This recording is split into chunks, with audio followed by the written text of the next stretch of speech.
Salam sejahtera sahabat EKPS TV terkasih, sebelum kita merenungkan firman Tuhan hari ini, mari kita mengambil waktu berdoa, mari kita berdoa. Ya Tuhan, kami bersyukur karena Engkau memberkati hidup kami. Engkau juga meminta kami agar bergegas, bersemangat dalam kehidupan ini. Tidak suam-suam kuku. Inilah doa kami, demi putra-Mu Kristus kami berdoa. Amin. Saudara-saudara yang akan menjadi sumber firman Tuhan untuk kita pada hari ini diambil dari Wahyu 3 ayat 20, demikian tertulis untuk kita. Lihat, aku berdiri di depan pintu dan mengetuk. Jikalau ada orang yang mendengar suaraku dan membukakan pintu, aku akan masuk menemui dia dan makan bersama dia, dan ia bersama aku. Saudara-saudara, perkataan ini diambil dari kitab Wahyu, dan kita tahu kitab Wahyu adalah kitab yang mengungkapkan rahasia tentang Tuhan kita Yesus Kristus, sehingga dalam pengungkapannya banyak simbol-simbol. Dan dalam konteks ayat kita, Wahyu 3:20, ada dikisahkan tentang 7 jemaat, dan kisah kita bertolak dari jemaat di Laodikia. Dan saudara-saudara, jemaat itu dikatakan kehidupannya kehidupan yang suam-suam kuku. Ungkapannya, saudara-saudara, sebenarnya mencerminkan kehidupan sehari-hari Laodikia, karena di situ mata air atau kolamnya tidak terlalu panas, tidak terlalu dingin. Namun kehidupan bisa juga meniru air di situ, dan itu berarti kekurangan semangat, kekurangan proses, dan kekurangan perjuangan untuk menghadirkan bentuk kekristenan yang sebaik-baiknya. Sehingga memang pada ayat di jemaat ini, Kristus melalui penglihatan Yohanes dari mengatakan bahwa kamu kiranya seperti emas juga yang mau dipanaskan, agar dengan emas yang dipanaskan itu tampak wataknya, tampak karatnya, muncul kemurniannya karena proses, karena emas yang dipanaskan tadi. Jadi saudara-saudara, jemaat diminta untuk jangan suam-suam kuku. Tempuhlah prosesmu, dan sekalipun itu perlu seperti masuk dalam panas, seperti emas yang dipanaskan agar terbentuk, agar ditemukan juga keasliannya, karena jemaat juga mau menempuh hal seperti itu. Tentu saudara-saudara, ini bukan pekerjaan yang mudah. Ini tantangan yang berat untuk menempuh proses dalam kehidupan, apalagi di Laodikia suasana kehidupan cukup baik, tapi justru kekristenan diminta untuk melangkah, menunjukkan kemurniannya, menunjukkan kualitasnya seperti emas yang telah melewati panas tadi.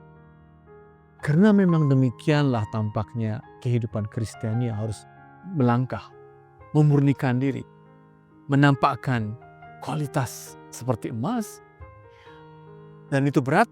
Maka atas itu Yesus mengatakan ayat kita bahwa aku akan masuk, aku akan menemui hidupmu dalam prosesmu, dalam engkau mewujudkan karat, mewujudkan kualitas emasmu itu. Dan kiranya saudara-saudara, dalam kita menempuh kehidupan, kita juga bisa seperti lagu yang sering kita dengar, ya Tuhan, dalam hidupku, dalam perjalananku, dalam proses aku menunjukkan kualitas Kristianiku agar seperti emas. Memang, come to my heart Lord Jesus, come to stay, come to my heart, come today.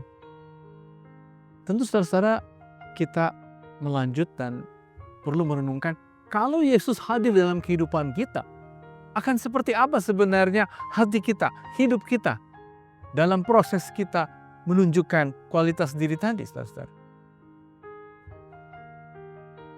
Ada yang meneliti, dan ini juga belajar dari para psikolog seperti Carl Gustav Jung, bahwa sebenarnya dalam diri kita itu ada 3 ruang.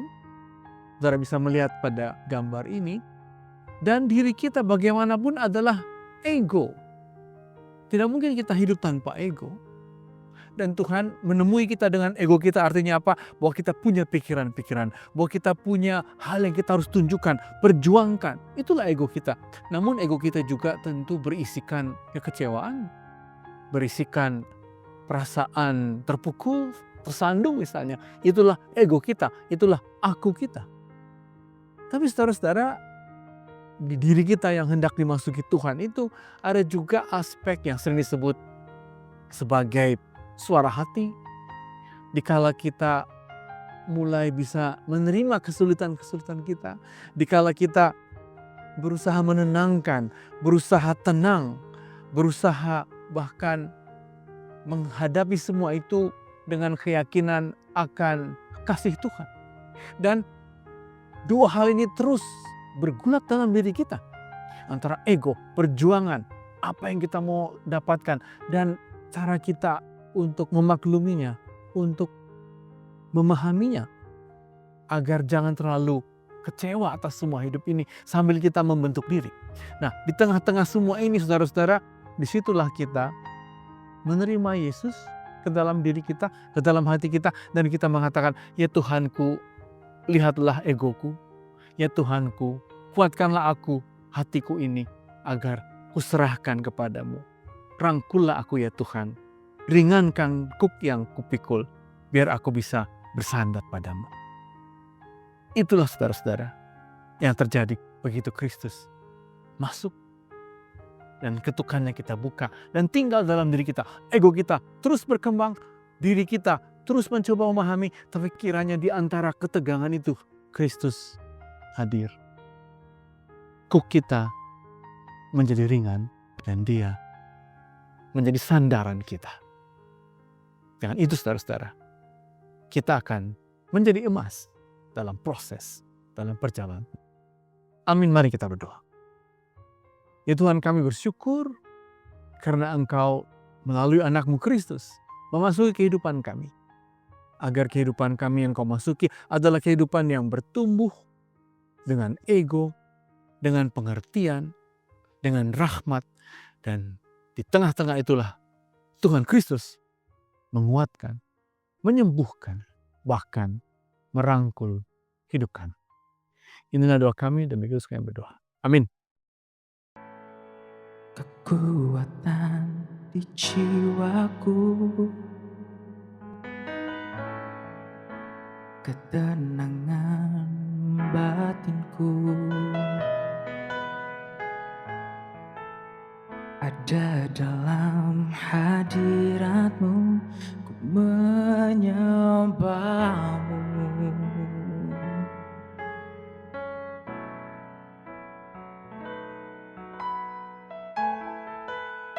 Tersungkurku di kaki-Mu,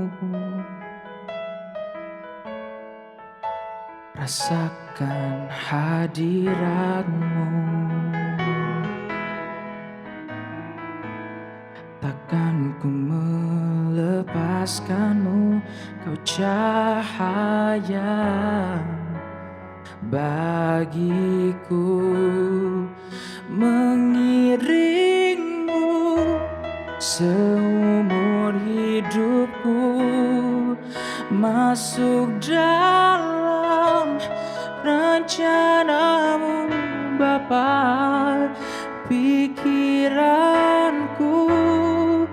kehendakku,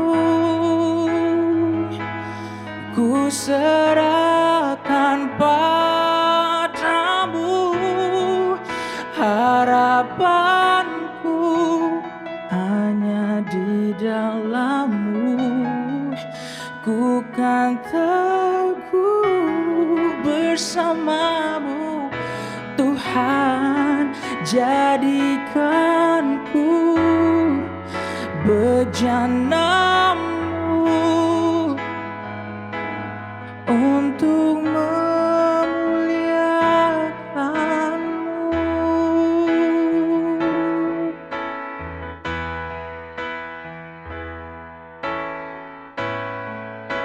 Tersungkurku di kaki-Mu, rasakan hadirat-Mu.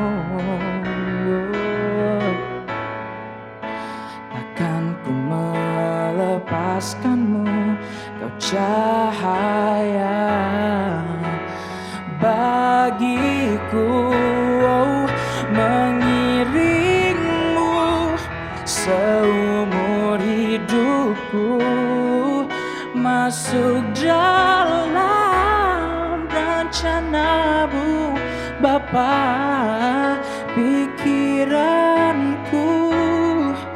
kehendakmu